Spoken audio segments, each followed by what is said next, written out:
So welcome back, Court. It's been a little bit. Are you happy to just be back from this break?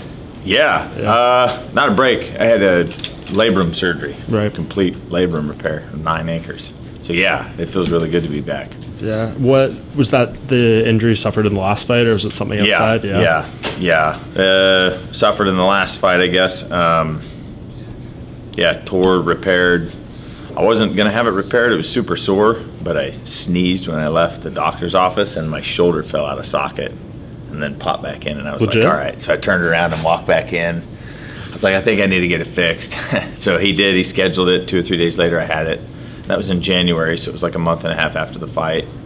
And then it's long, it's a long process of rehab. So 6 weeks of nothing, 6 weeks of like mobility, and then 6 weeks of strength and mobility, and then once a week therapy. And right at the day that they basically said like, hey, you can return back to competition, I'd started picking up my training. And then I got the call, hey, it's October 27th, too soon. And I said, nope, let's do it. So, and at that time I'd sparred, I'd wrestled live. Matt Lindland came out, and I'd trained with a couple of those guys, trained with a bunch of wrestlers, and I went live, and I was like, man, I'm ready to go. So I said, yep, let's commit.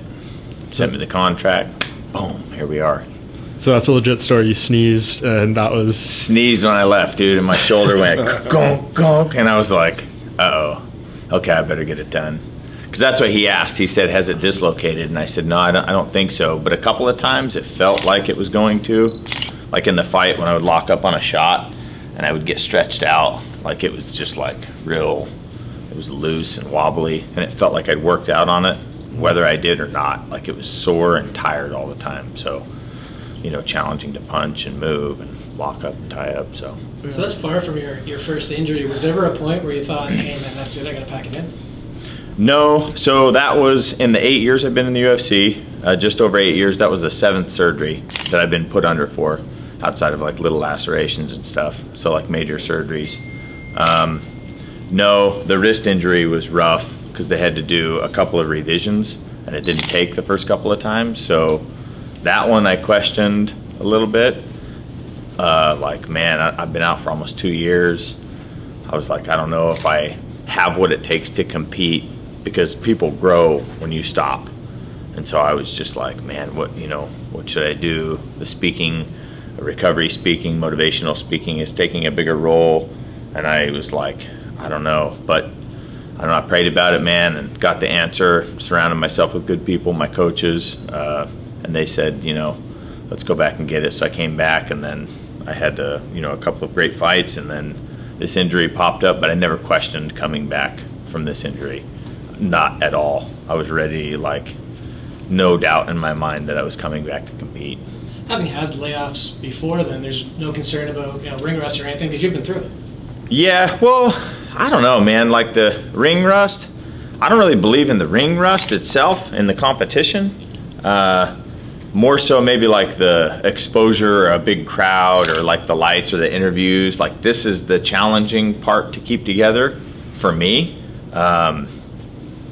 But ring rust, I don't think so, because the way we train, you've got live rounds, you've got these partners, and I've been doing it. I mean, I figure since the age of like 6 or 7, minus the couple of years that I had the substance abuse and all those issues, there was like 2.5 to 3 years, minus that, like I've got 26 years of mixed martial arts, except for the 1 season of T-ball that I had when I was like 7.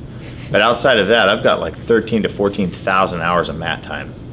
So, and that's in boxing as an amateur, professional, jiu-jitsu, wrestling, and then the last 29 or 30, how many ever fights I've had in mixed martial arts. So it's kind of like, I don't think there's ring rust.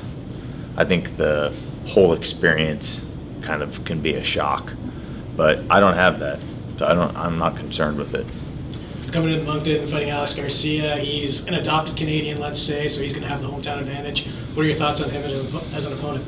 Well, there's been a couple of controversial decisions in my history, and one here in Canada. So my first thought wasn't that, it was just worry about what I need to do to come out and beat him.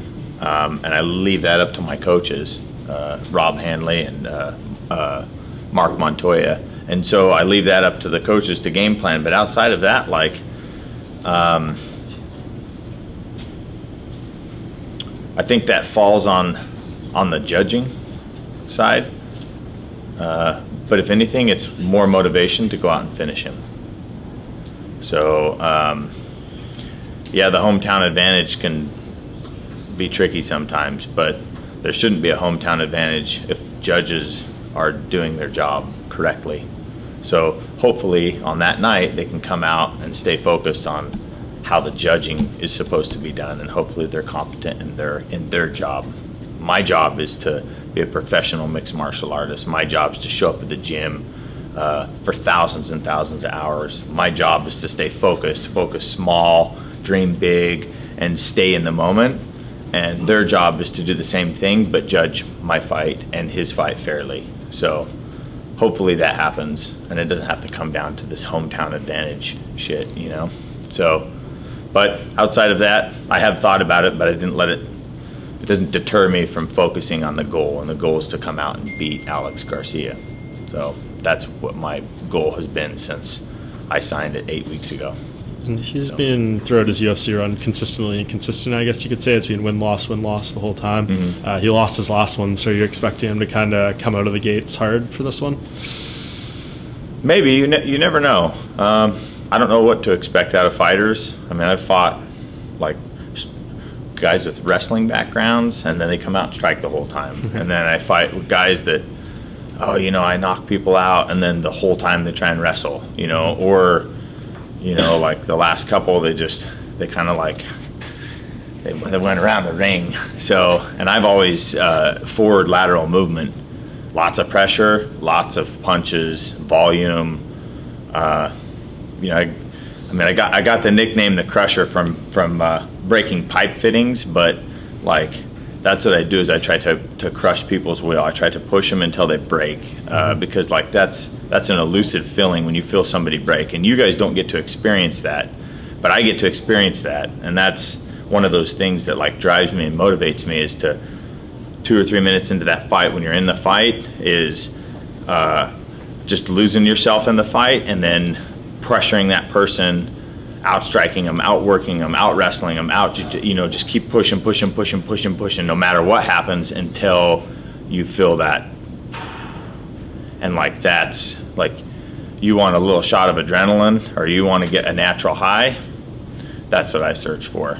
So, you know, it's that moment in the fight. Yeah. Yep. Really can't explain to people. Like it's tough, right? Yeah. It's tough to explain, but like that's what I search for. Mm-hmm. So, when was the last time you felt that? I felt people break. I don't know specifically one like moment, but I felt a few in the training camp where guys had like went like kind of wilted a little bit. Right. So not necessarily just in fights, but it happens in training too, where you pressure guys and you go, oh, okay, I see what you're made of. I see, you know what I mean? And it's not like an egotistical thing or but it helps with confidence for sure. It helps with confidence in your ability and your training. So, and I feel really good with that.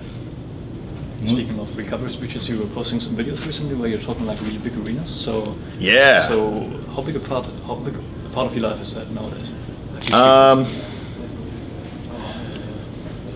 It's a big part of my life. It's my drive and my motivation. When I won the Ultimate Fighter, I dedicated my fight to all those people who are struggling, primarily with substance abuse, but struggling in life. And me being a person in long-term recovery with 4,576 days of sobriety, like that's my motivation and my drive. It, you know, it's like drug addicts and alcoholics in recovery. If they use or drink, we can't accomplish anything. I can't accomplish anything. But with the removal of drugs and alcohol and a program of recovery, I've been able to accomplish incredible things.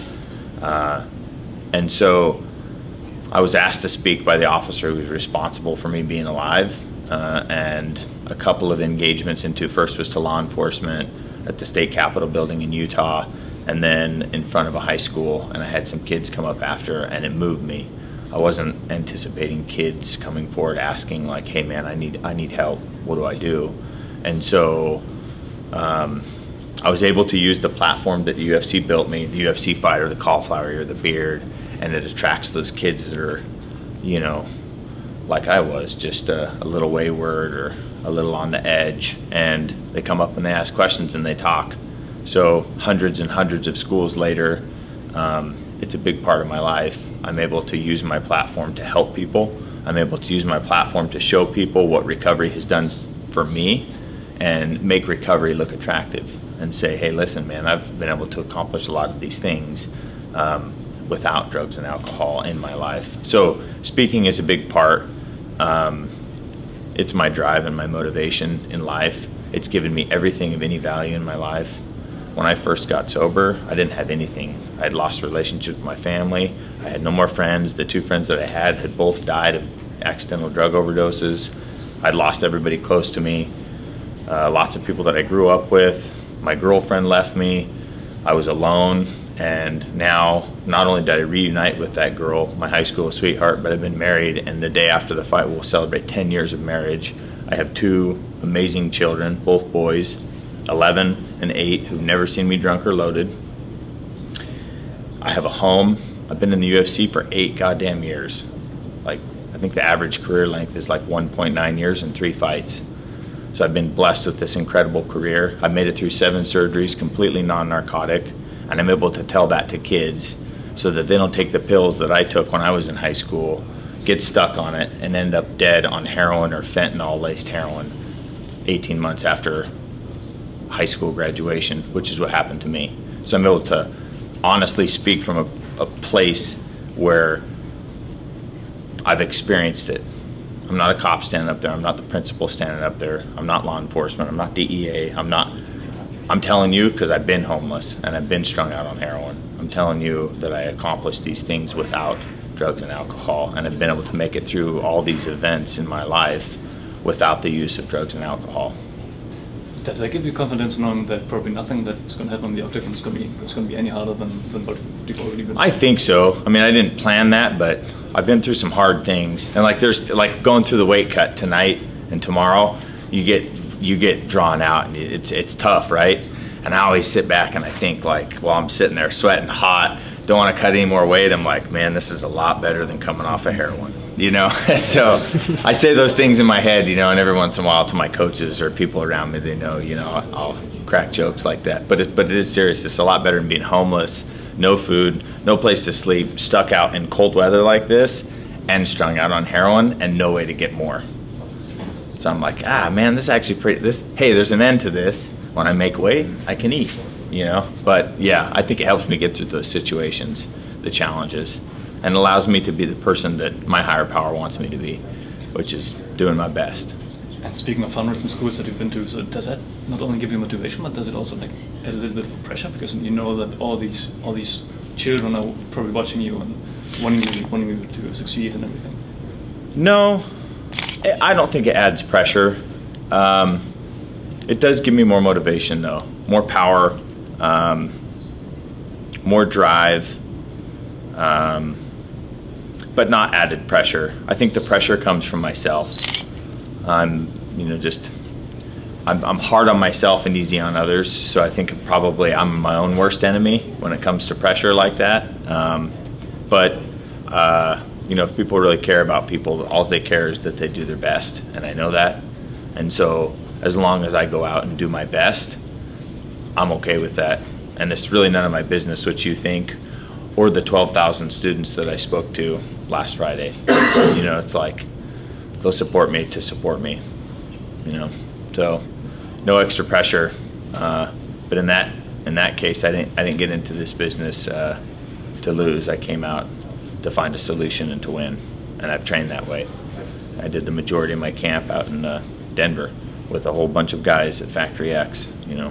So things have been really, really good. Small changes in the training camp, and you know, little things end up making the big differences, I think.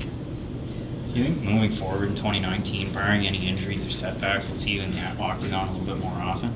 I think so. Yeah, barring injuries. That's the only thing that's ever kept me out. But yeah, I think you will.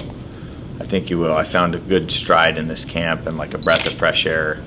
I've got a bunch of killers at Factory X and training partners, and then under Rob Hanley in Salt Lake City, and I just like, you know, it's like it's been really, really nice. I feel really well, and I feel really confident. So, and I feel healthy, which is nice. So it's really nice.